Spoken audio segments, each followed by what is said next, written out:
Hello বন্ধুরা, দেখো বাজার থেকে আজকে মায়া মাছ নিয়ে এসছে। এই মায়া মাছ দিয়ে কাঁচা টমেটোর ঝাল চচ্চড়ি হবে। আজ আমি দেখাবো কি করে এই মায়া মাছ দিয়ে কাঁচা টমেটোর চচ্চড়ি করতে হয়। দেখো, প্রথমে এই যে মাছগুলো আছে, মাছগুলোর পেটটাকে টিপে বার করে নিতে হবে। নিয়ে বন্ধুরা, এই যে মায়া মাছ বলছি না, এই মায়া মাছের আর একটা নামও আছে। এর নাম হচ্ছে মৌরলা মাছ। আমরা মায়া মাছও বলি, আবার মৌরলা মাছও বলি। মাছগুলো আমার বাছা হয়ে গেছে। এবার ঝুড়িতে নিয়ে ভালো করে মাছগুলো ঘষে ঘষে ধুয়ে নেব। মাছগুলো আমি সুন্দর করে ধুয়ে বেছে নিয়েছি। এবারে গাছ থেকে কয়েকটা কাঁচা টমেটো তুলে নিয়ে আসলাম। এখন এই কাঁচা টমেটো দিয়ে মৌরলা মাছের চচ্চড়ি রান্না করব। গরমকালের দিন এই কাঁচা টমেটো দিয়ে মৌরলা মাছ খেতে বেশ ভালোই লাগে। আর মৌরলা মাছ তো সবসময় বাজারে পাওয়া যায় না, তাই আজকে পাওয়া গিয়েছে। আজকে কাঁচা টমেটোটা তুলে নিয়ে আসলাম, নিয়ে এসে মৌরলা মাছের ঝাল চচ্চড়ি রান্না করব। তো দেখো বন্ধুরা, এই যে টমেটোগুলো ধুয়ে এনেছি, এবার টমেটোগুলো কেটে নেব। অনেক দিন ধরে ভাবছি গাছে টমেটোগুলো রয়েছে, যেদিন মৌরলা মাছ নিয়ে আসবে এই টমেটোগুলো নিয়ে এসে মৌরলা মাছের ঝাল চচ্চড়ি খাবো। আজকে সেই সৌভাগ্যটা হয়ে গেল।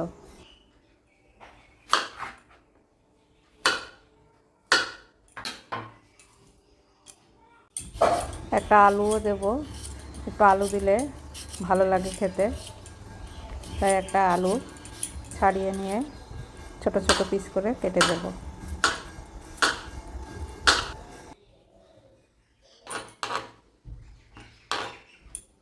একটু কালো সর্ষে, একটু পোস্ত দেব, আর কাঁচা লঙ্কা দেবো কয়েকটা, দিয়ে একসঙ্গে বেটে নেব। ফোড়নে দেওয়ার জন্য দুটো শুকনো লঙ্কা আর কয়েকটা সর্ষের দানা, দুটো তেজপাতা আর একটু জিরে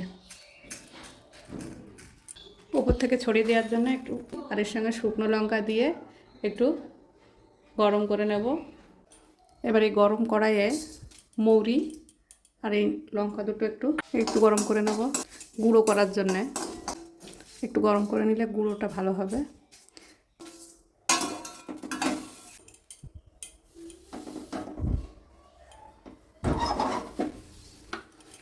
এবার কড়াইয়ে তেল দিয়ে দিলাম, হলুদ, একটু লবণ দিয়ে একটু মাখিয়ে নেব।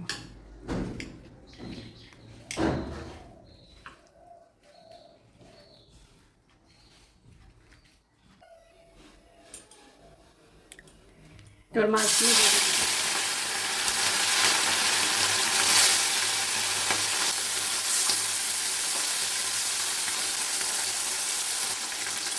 মৌরলা মাছ কিন্তু অনেক সুস্বাদু মাছ। এই মাছ কিন্তু এখন আর পাওয়া যায় না, খুব কম আছে। তো যেদিন পাই সেদিন আমাদের নিয়ে আসে। আমার খুব ভালো লাগে মৌরলা মাছ। মাছগুলি ভাজা হয়ে গেছে, এবার তুলে নেব।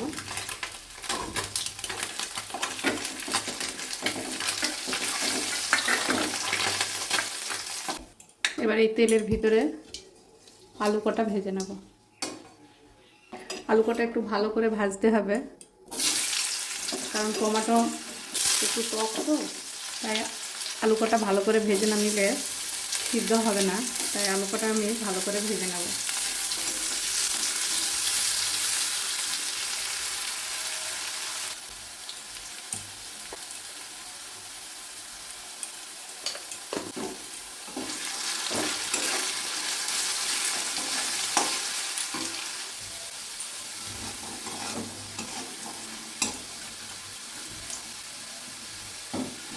আলু ভাজা হয়ে গিয়েছে।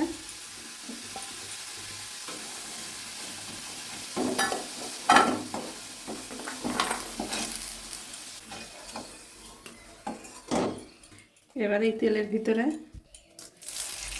তেজপাতা, শুকনো লঙ্কা আর এই যে জিরে আর সর্ষে ফোড়ন দিলাম। এবার কেটে রাখা টমেটোগুলো দিয়ে দিলাম।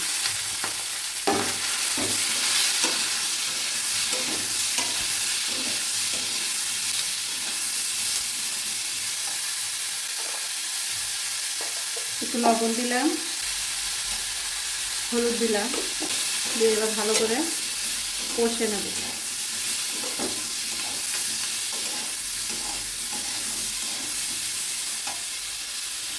কষে নেওয়া হয়ে গেছে, এবারে একটু জল দিয়ে দেবো।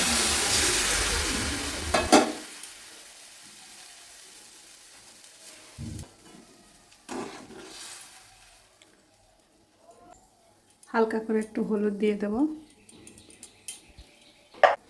পরিমাণ মতো লবণ দেব,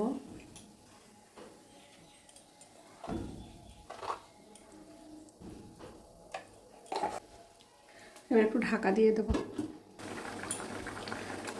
এবার ফুটে উঠেছে, এই যে ভেজে রাখা আলুগুলি দিয়ে দেব, আর মাছগুলিও দিয়ে দেব।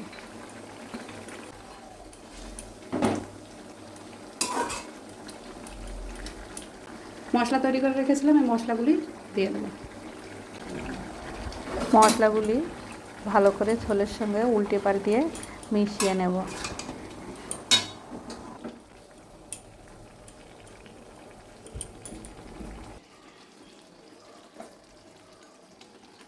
এবার এই যে ভেজে রাখা মশলা উপর থেকে ছড়িয়ে দিচ্ছি। মশলা দেওয়ার পরে এবার ভালো করে উল্টিয়ে পাল্টিয়ে মশলাটাকে মিশিয়ে নিতে হবে।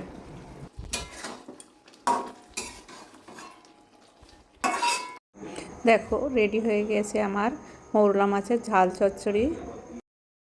রেডি হয়ে গেছে আমার মৌরলা মাছের, টমেটো দিয়ে মৌরলা মাছের ঝাল।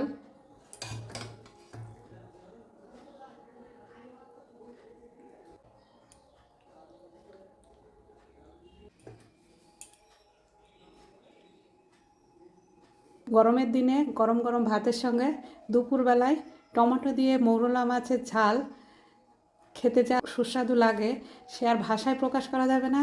আপনারা খেয়ে দেখে তারপরে বলবেন। ওহ ওয়াও, গরম গরম ভাতের সঙ্গে